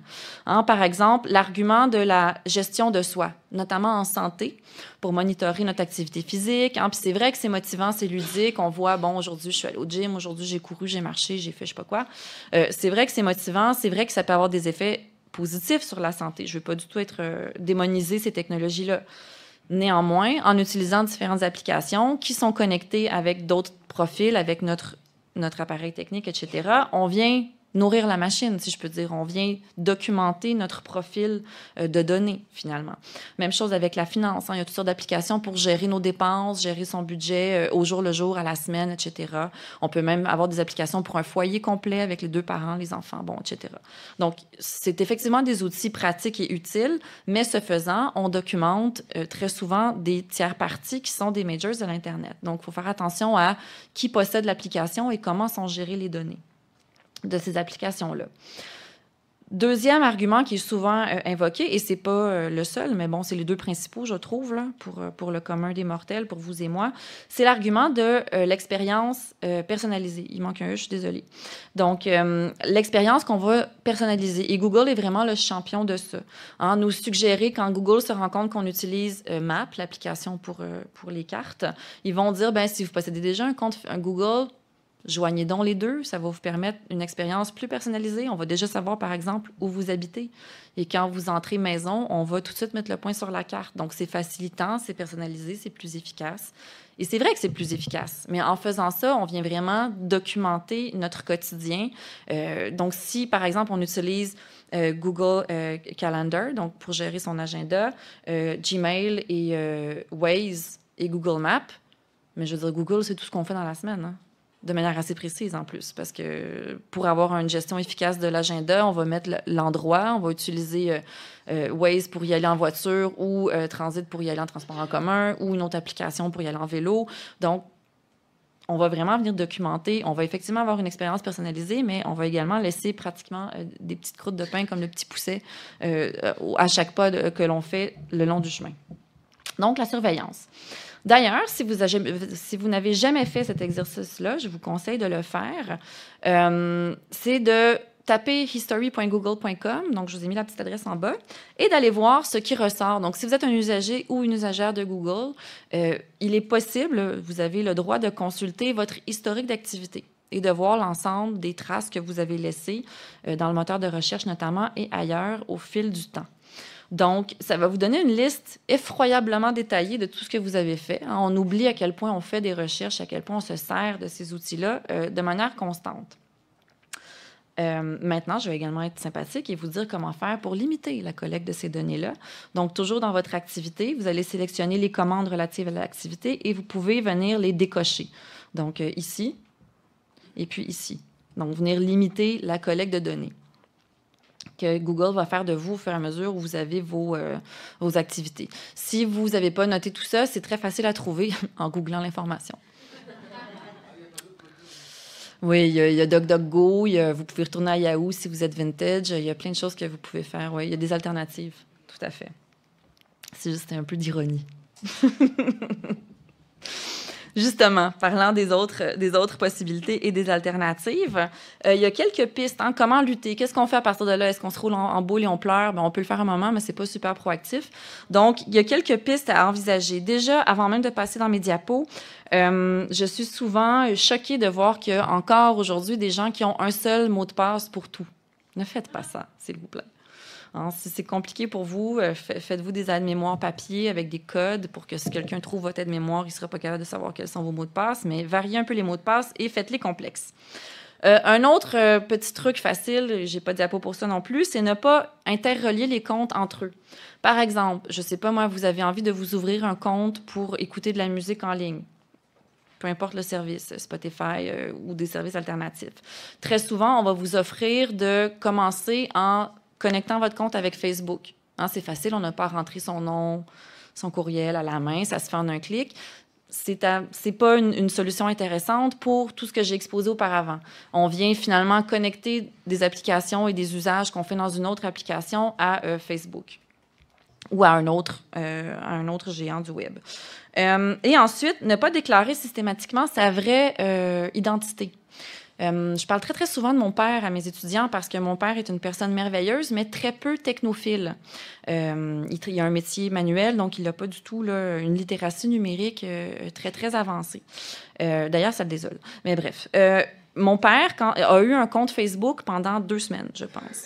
Et il m'a demandé de le fermer. Premièrement, il ne savait pas comment, donc c'est moi qui ai fermé son compte. Et surtout, il était complètement dépassé. Il y avait des codes, des manières de faire qu'il ne captait pas, qui étaient difficiles pour lui. Ça le rendait hyper stressé. Mais surtout, moi, quand je suis allée jouer dans son compte, quand il m'a donné ses accès, je me suis rendu compte qu'il avait déclaré tout ce que Facebook demandait, la vérité. Donc, sa vraie date de naissance, avec la date, l'année, qui était divulguée, visible pour tous, adresse, etc., etc. Oui, Facebook a une propension à exiger le vrai nom, les vraies coordonnées, mais mis à part le jour de votre fête, là, où tout le monde va vous souhaiter bonne fête, c'est tout à fait bienvenu de ne pas divulguer en entier ces informations-là. Je veux dire, c'est pas le gouvernement Facebook. Il faut être conscient de ça. On a été très souvent éduqués à être dociles. On nous présente un formulaire. On nous présente un formulaire, on nous demande de le remplir et on le remplit. Mais il faut apprendre à développer un sens critique pour cette étape très, très simple qui est de s'identifier. Et moi, très souvent, je ne vais même pas mettre ma vraie date. Je pense que j'ai des dates de naissance différentes pour à peu près tous mes profils en ligne. Je me rajeunis ou je me vieillis, selon le cas, ou je prends la date de quelqu'un d'autre. Et puis, il y a également cette idée où on peut se limiter au champ obligatoire. Donc, si on n'exige pas de vous votre numéro de téléphone, votre adresse, ne le mettez pas. On essaie de limiter ce que l'on peut limiter. Donc, voilà déjà pour des petits points faciles. Ensuite, comment faire éclater la bulle de filtre? Être dans une bulle de filtre, on l'est probablement tous à différentes échelles, à moins d'avoir vraiment aucun compte dans les principales plateformes là, que sont Facebook, Instagram, Twitter, etc., ou à moins d'avoir fait un effort conscient et sur du temps long pour aller s'abonner et visiter les profils de personnes différentes de nous et qui ont des postures idéologiques différentes. Mais déjà, du point de vue technique, on peut tout simplement, c'est un travail à refaire constamment, là, supprimer les cookies dans tous nos navigateurs. Donc, les cookies, c'est des petits morceaux de logiciels qui vont finalement fureter et récolter des informations sur nous. Amazon est un champion de ça, mais la plupart des sites web là, dont on a parlé aujourd'hui en ont, et en ont même parfois plusieurs types différents. Donc, par navigateur, un navigateur, c'est par exemple Firefox, Explorer, Safari, Chrome. Oui, c'est ça. Donc, on va aller visiter chacune de ces applications de navigation du web là, qu'on utilise et on va aller nettoyer nos cookies. Et on s'habitue à faire ça régulièrement. Et ensuite, on va aller désactiver ou gérer, à tout le moins, l'acceptation de ces cookies-là dans chacun de ces navigateurs-là. Donc là, je vous ai mis une capture d'écran pour Firefox parce que c'est ce que j'utilise, qui est un logiciel libre développé par Mozilla. Et donc, on est déjà à l'extérieur de la fameuse GAFAM. Là. Donc, on n'est pas dans des géants du web quand on est dans Firefox. C'est pour ça que moi, en tout cas, je préconise beaucoup ce navigateur-là. Donc, on va venir travailler pour... Excusez-moi. On va venir travailler pour venir ici décocher l'acceptation des cookies ou placer quelques exceptions, par exemple, parfois des sites institutionnels dont on a besoin. Par exemple, moi, l'UQAM ont des cookies, donc on n'aura peut-être pas le choix d'en accepter quelques-uns. Mais donc, on peut, à tout le moins, avoir une espèce de réflexion critique et reprendre une capacité d'agir sur ces cookies-là, sur ces logiciels-là qui collectent des données sur notre navigation en ligne et qui sont pratiquement invisibles, à moins qu'on fasse un effort pour les voir. Il y a d'ailleurs des logiciels, des add-ons, des petits plugins qui existent pour ça. J'en ai recensé quelques-uns dans 2-3 diapos. Je vais accélérer un peu parce que je vois que le temps file. Mais on a pratiquement couvert tout ce dont j'espérais vous parler. Un autre élément pour espérer faire éclater nos bulles de filtre, c'est de faire l'effort de diversifier nos fréquentations médiatiques.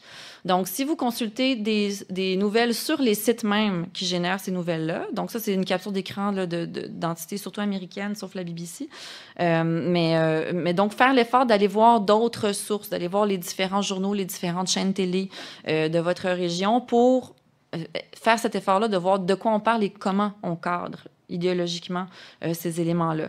Également, faire l'effort d'aller chercher des nouvelles à l'international aussi, parce qu'il y a une tendance, hein, les médias locaux sont eux-mêmes pris avec leur propre logique de rentabilité. Même les organes médiatiques d'État, de plus en plus, sont soumis à ces normes. Hein. On va demander les codes d'écoute pour la société d'État, pour la télévision d'État. Idéalement, ça devrait être des organes médiatiques qui sont exclus de ces logiques de rentabilité-là en termes de pub et d'auditoire. Malheureusement, ce n'est pas le cas. Donc, il faut aussi faire cet effort-là d'aller peut-être voir à l'international comment on parle des différents enjeux qui nous affectent. Aussi faire un effort du côté de ce que les journalistes, les chercheurs en journalisme appellent les pure players, donc les natifs du web, les organes médiatiques qui font de la nouvelle et qui sont natifs du web. J'ai mis Vice, mais il y a également The Independent qui est assez intéressant, qui a repris une nouvelle forme sur le web. Il y a toutes sortes de sources alternatives comme ça. Donc, faire cet effort-là. Ensuite de ça, qu'est-ce qu'on peut faire pour être en dehors de la GAFAM? Donc, tantôt, quelqu'un demandait en boutade, est-ce qu'on est obligé de googler? La réponse, c'est non. Il y a des alternatives. Par exemple, DuckDuckGo, qui est un moteur de recherche, qui est une alternative viable à Google et qui se raffine au fur et à mesure qu'on l'utilise, d'ailleurs. Donc, au début, c'est peut-être un peu frustrant, mais ça se raffine, donc, parce que ça prend en compte notre expérience, notre comportement. Ces deux-là, ce sont deux solutions qui sont assez accessibles à la moyenne des gens. Donc, Firefox, qui est un navigateur. Donc, au lieu de prendre un Explorer, un Chrome qui appartient à Google, ou un Safari qui appartient à Apple, on va aller avec Firefox pour naviguer sur Internet. Déjà, on vient abondamment limiter les données qu'on va fournir. Et Thunderbird, qui est une solution aussi développée par Mozilla, donc qui est une firme de logiciels libres, qui n'est pas donc du logiciel propriétaire, comme son nom l'indique, au contraire de Microsoft, qui vend des licences, donc qui fait du logiciel propriétaire. Thunderbird pour les courriels. Il y en a plein d'autres. D'ailleurs, il y a une initiative française qui est assez intéressante, qui s'appelle « Dégooglisons l'Internet ». Je ne sais pas s'il y en a qui connaissent, peut-être certains qui sont plus militants ou qui sont plus sensibles aux questions de propriété dans les médias. C'est une initiative qui est lancée par les Chatons, qui les amateurs de chats seront heureux. Chatons, qu'est-ce que c'est? C'est le collectif des hébergeurs alternatifs, transparents, ouverts, neutres et solidaires. Donc, c'est des initiatives, en fait, qui ont émergé en France, mais qui aspirent à s'étendre dans d'autres pays. Il y a des gens, d'ailleurs, qui sympathisent avec les Chatons au Québec. Et c'est donc l'idée de, justement, offrir des services Internet qui relèvent du logiciel libre. Donc, on n'est pas du tout dans des logiques de logiciels propriétaires. Donc, on est déjà complètement à l'extérieur de Microsoft et de Apple et de ces géants-là. À ne pas exploiter, et ça, c'est très important, les données des bénéficiaires. Donc, à ne pas les revendre. En clair, à ne pas utiliser de régie publicitaire ou de services de pistage pour faire du profilage et à proposer régulièrement des rencontres physiques, donc pour vraiment consolider une forme de communauté. Donc, les Chatons sont derrière l'initiative Dégooglisons l'Internet et si vous allez sur leur site web, il y a vraiment une carte où on a repris Astérix Obélix, là, donc la carte gauloise, si je peux dire, et par service, par exemple Facebook, Google, on va vous proposer des alternatives et comment les installer et qu'est-ce qui supporte quoi. Donc, ça fait partie des choses qu'on peut faire. Par exemple, on a déjà parlé de DuckDuckGo, mais il y a une application qui s'appelle Framasphère qui veut compétitionner éventuellement Facebook. Donc, il y a quelques mois, ils étaient à 40 000 abonnés usagers. Donc, on voit que ce n'est pas du tout les mêmes chiffres, mais ça a l'avantage d'être une initiative en logiciel libre qui est beaucoup plus éthique et qui s'installe tranquillement. Puis, il y a toutes sortes d'autres outils. Donc, par exemple, utiliser Framadate au lieu de Doodle pour trouver un moment de réunion.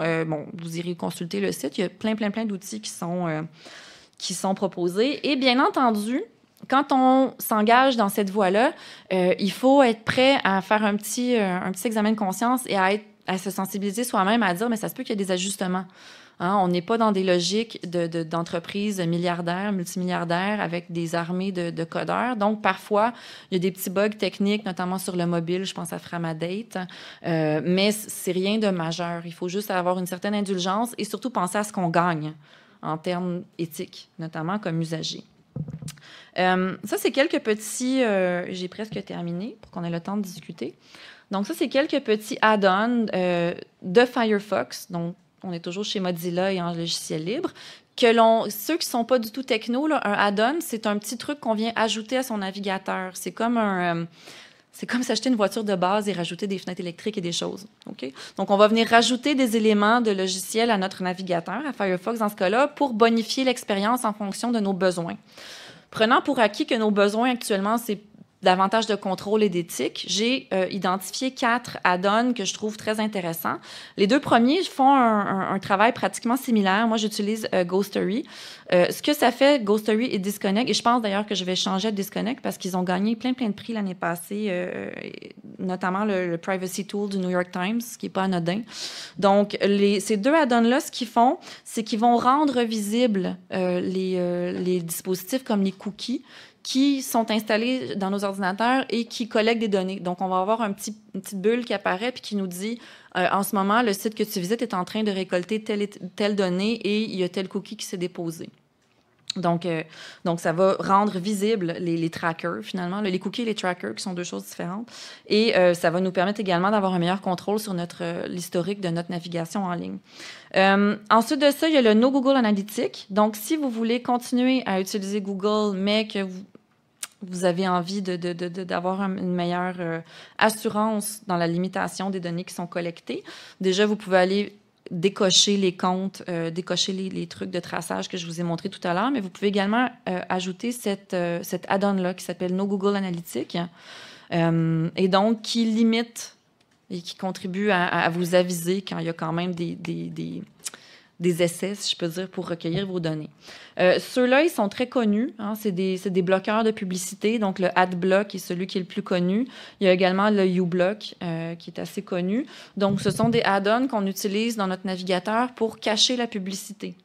Donc, ça n'empêchera pas que nos profils sont mis aux enchères et que les espaces publicitaires sont vendus. Ça va empêcher qu'on les voit. Donc, finalement, ça coupe la chaîne de publicité juste avant qu'elle nous atteigne.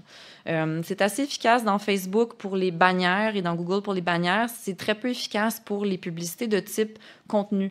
Donc, par exemple, les contenus publicitaires présentés dans le newsfeed, dans le fil de nouvelles ou dans le fil d'Instagram, c'est pas du tout efficace, les adblocks. Et de plus en plus, il y a également des sites qui vont détecter le adblock et qui vont dire, ben nous, on se finance comme ça.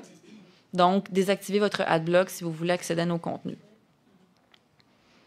Donc, ça fait partie de la réalité avec laquelle on compose. Ce sont néanmoins des add-ons intéressants et à partir du moment où vous êtes familier avec Firefox, sachez qu'il y a vraiment toute une offre de petits outils logiciels comme ça qu'on peut ajouter à son furteur pour être mieux outillé pour faire face à toutes ces logiques de traçage, de profilage et de récolte des données. En terminant, je voudrais nos gouvernements, parce que je ne sais pas exactement comment ça se... Je me suis documentée un peu, mais je ne sais pas exactement comment ça se passe ici, mais je sais que chez nous, il y a encore de vrais enjeux et une vraie incompréhension de ce qui se passe par rapport à Internet et de pourquoi c'est important.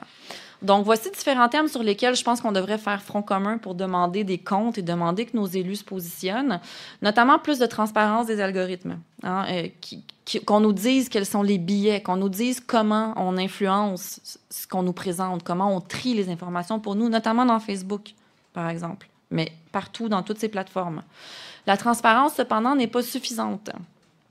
Je pense qu'on doit exiger d'avoir davantage de contrôle sur nos données et sur la vente de celles-ci. Par exemple, moi, je serais tout à fait prête à ce qu'on me dise, ben, dorénavant, telle plateforme que tu utilises ne sera plus gratuite. En échange de, je ne sais pas, moi, 3 $ par mois, je dis n'importe quoi, on va cesser de collecter tes données et de vendre ton profilage. En contrepartie, tu deviens un utilisateur payant. Ça pourrait être une solution. Et je sais que certaines personnes dans les mouvements plus radicaux de l'Internet sont en radical désaccord avec ça parce que l'Internet devrait rester libre. Et c'est effectivement une voie que j'espère qui va rester vivace et vivante.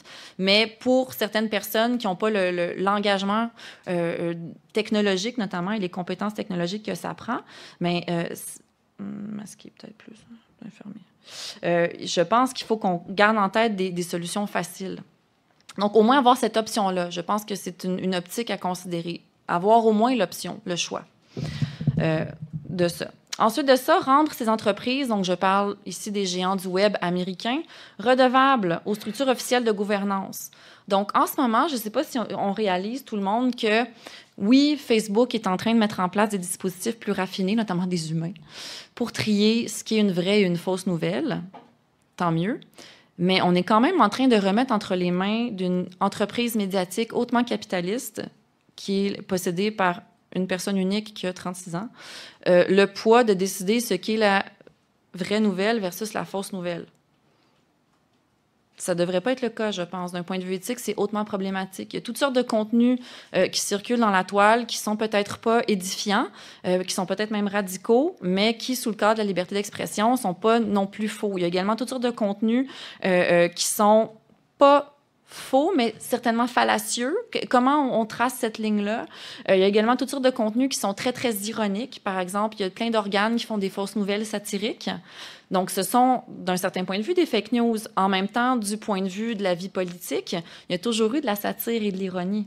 Hein, on a différents acteurs dans nos sociétés qui font de l'ironie et de la satire politique en humour, et ça a un rôle. Donc, comment on trace cette ligne entre ce qui est une fake news et qui ne doit pas être publiée et ce qui est une vraie nouvelle et qui doit être conçu comme tel, c'est un vrai problème et je pense que c'est complètement fou que ce ne soit que Facebook qui se penche sur cette problématique-là. Je pense qu'il devrait y avoir des questions à ce niveau-là par rapport à la justice, par rapport aux instances gouvernementales également. Et il y a également toutes les questions de fiscalité, en rendre ces entreprises-là redevables des États. Rectifier les normes fiscales, je l'avais mis.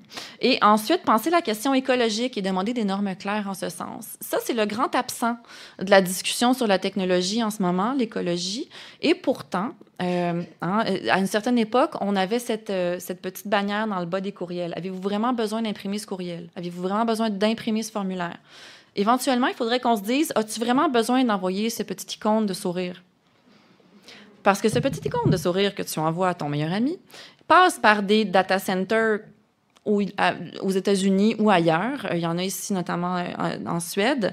Et ça fait rouler des immenses fermes d'ordinateurs. Ça consomme une énergie folle. On a besoin d'énormément d'eau pour les rafraîchir dans la Silicon Valley, parce que c'est quand même absurde, mais comme les compagnies de tech se sont développées dans Silicon Valley, c'est un endroit où il n'y a pas d'eau et où on a besoin d'une quantité faramineuse d'eau maintenant pour rafraîchir les méga fermes de données, les premiers bâtiments, donc les premières infrastructures.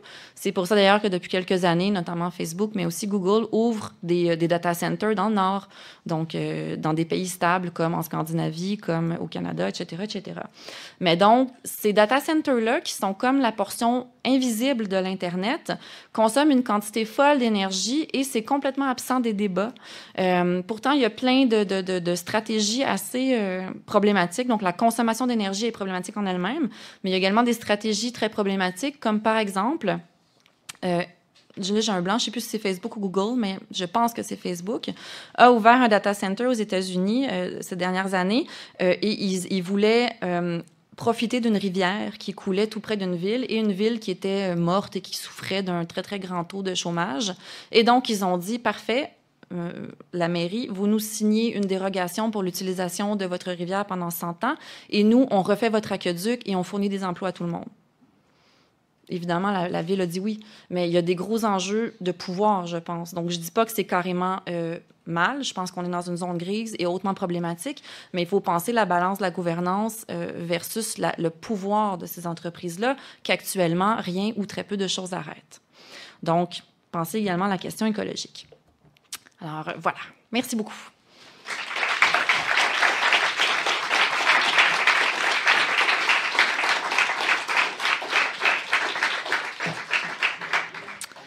Donc, je pense qu'on a du temps pour les questions maintenant? Oui? On va prendre 2-3 questions. OK.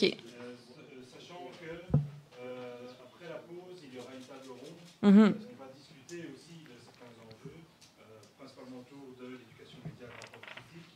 Donc, si vous avez des questions plutôt sur ces aspects-là qui seront débattus avec l'ensemble des intervenants, peut-être la garder pour la table ronde.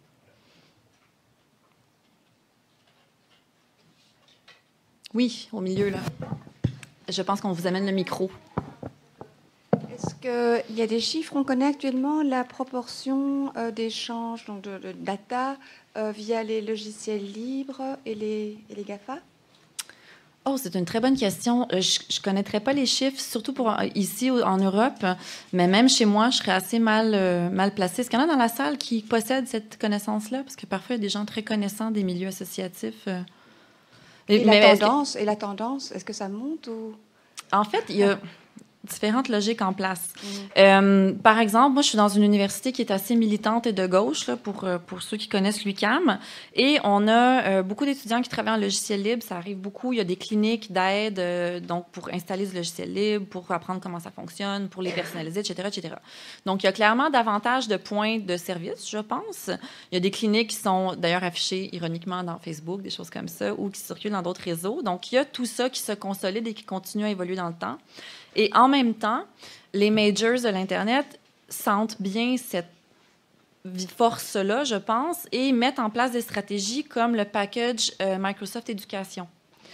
Microsoft, en ce moment, est carrément dans une logique d'évangélisation, si je peux dire, en éducation, notamment. Donc, pardon? Ils offrent des packages à $0. Donc, c'est des licences au coût de $0 pour des écoles entières. Ils offrent les licences Microsoft à tous les étudiants avec des adresses courriels, avec des capacités d'hébergement qui excèdent souvent les capacités que ce que les universités peuvent payer. Donc, les universités, les collèges, les écoles, devant cette offre extrêmement alléchante et devant l'absence ou le faible financement, font le passage vers Microsoft. Mais pourquoi est-ce que Microsoft fait ça? Bien, c'est bien évidemment parce que quand on apprend à utiliser une interface, on a tendance à vouloir poursuivre. Donc, en fait, ils sont en train de se fidéliser des centaines de milliers de jeunes usagers. Et ça, c'est un vrai problème parce que ça veut dire qu'il faudrait commencer dès le jeune âge. Dès qu'on a des tablettes aux primaires, aux enfants, dès qu'on a des ordinateurs dans les classes, ça devrait être là qu'on commence avec le logiciel libre, en fait. Malheureusement, moi, je suis un peu moins sur ces questions d'éducation et de logiciel libre, donc je n'ai pas de chiffres, mais du point de vue sociologique, puis là, ça, c'est mon expertise, ça m'apparaît clair que c'est là où il faut asseoir le logiciel libre et dire, bien, dès le primaire, le secondaire, il faut que ce soit naturel. C'est ça, la clé. Il faut que l'usage devienne intégré, quotidien, naturel. Et là, la personne est à l'aise avec cet environnement. D'ailleurs, je pense que c'est un enjeu aussi d'apprendre davantage aux personnes qu'est-ce que c'est que le code. Pas besoin d'en faire tous des codeurs, des codeuses, mais au moins qu'on soit capable de comprendre c'est quoi du HTML, qu'est-ce que c'est qu'une balise, à quoi ça sert. Je pense que ça fait partie de la littératie numérique aujourd'hui. Merci. Il y a une question derrière.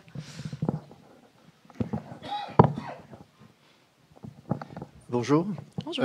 Sur la transparence des algorithmes, entre la boîte noire d'un côté et donc la possibilité éventuellement soit de renoncer, d'être complètement pisté ou de ne pas réagir du tout, on commence à parler d'expériences un peu intermédiaires qui permettraient à l'utilisateur, dans certains contextes, de pouvoir placer lui-même un curseur sur un certain nombre de critères et de déterminer par lui-même quels sont les éléments de l'algorithme pour lesquels il accepterait d'être suivi. Il y a des expériences, je pense à la RTBF en Belgique là-dessus. Est-ce que vous pouvez peut-être nous en parler plus? Est-ce que c'est quelque chose qui est occupé à se déployer sur le continent américain, c'est-à-dire trouver des formules qui permettraient de lier les avantages du processus algorithmique et les problèmes de transparence?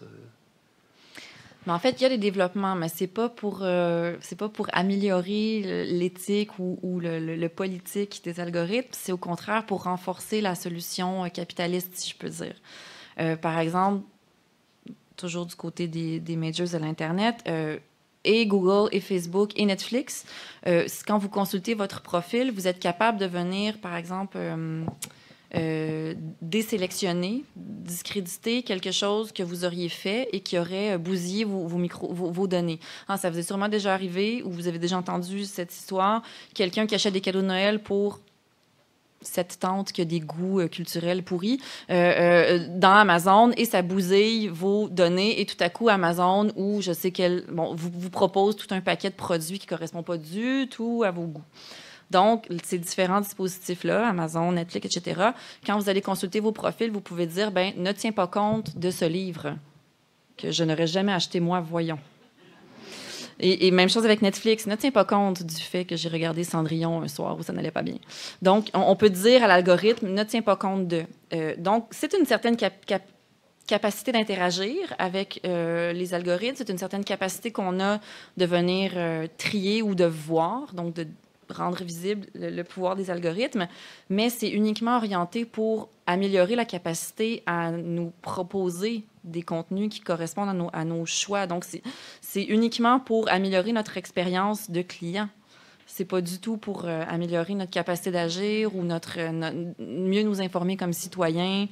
Donc, si on veut aller dans cette direction-là, je pense que c'est ce que je sens sous votre question, je pense qu'il faut traficoter et truquer cette possibilité-là. Donc, par exemple, dans Facebook, on peut consulter son profil publicitaire. Quand on va dans les paramètres et qu'on va dans publicité, on peut voir ce que Facebook a compris de nous.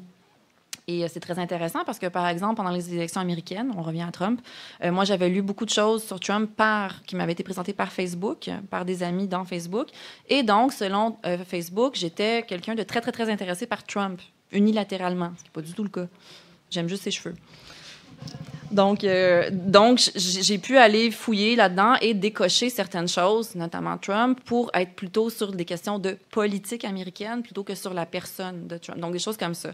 Donc, ça, c'est moi qui ai fait l'effort d'aller fouiller et d'organiser un peu ce que le filtrage me montrait, parce qu'on ne nous montre pas tout, pour avoir des nouvelles qui correspondaient plus à ce que je veux volontairement voir, donc plus de diversité sur la politique américaine comme telle. Mais ça reste très limité, en fait.